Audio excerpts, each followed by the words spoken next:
Abasirikale abawera 3 be beetabye mu ddwele ezibakosebwa amyuka Ssaabaduumizi wa poliisi Andrew Soweni mu kaweefube kwagala okukuuma emibiri gyabwe nga miramu n'okuba abeeteefuteefu essaawa yonna.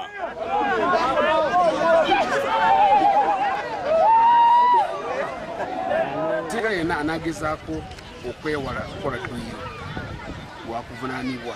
DPC alina kumuvunaana bamutwale mu kooti, unit court, musango nti tayagala kukola dduyiro.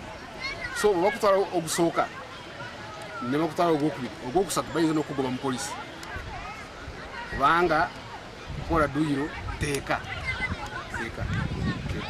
Wabula kiboneka nti abasirikale abandi naddala abarikurutingibweira banafu ino ate abandi bajja basiba ku mwenge babale bali kutuyana tibali kusobola. So exercise eno nungi ino edda kwongera okubataamu amaani basobola okuba nga batuukaana n'omutindo.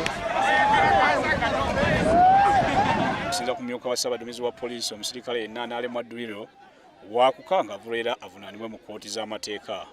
Wano Soweni wakangulidde ku ddoboozi n'alagira abaduumira n'abakulira poliisi ez'enjawulo okukangavula abo bonna basse mu gayaavu.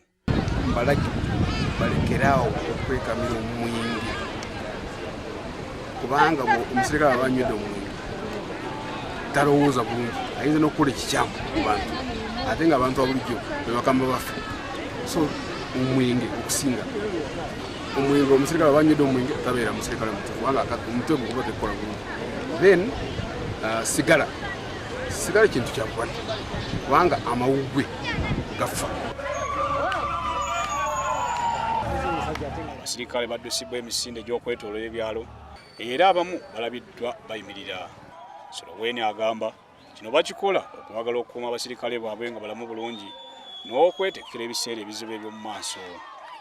Lwank Serugo, WSTV, Kampala.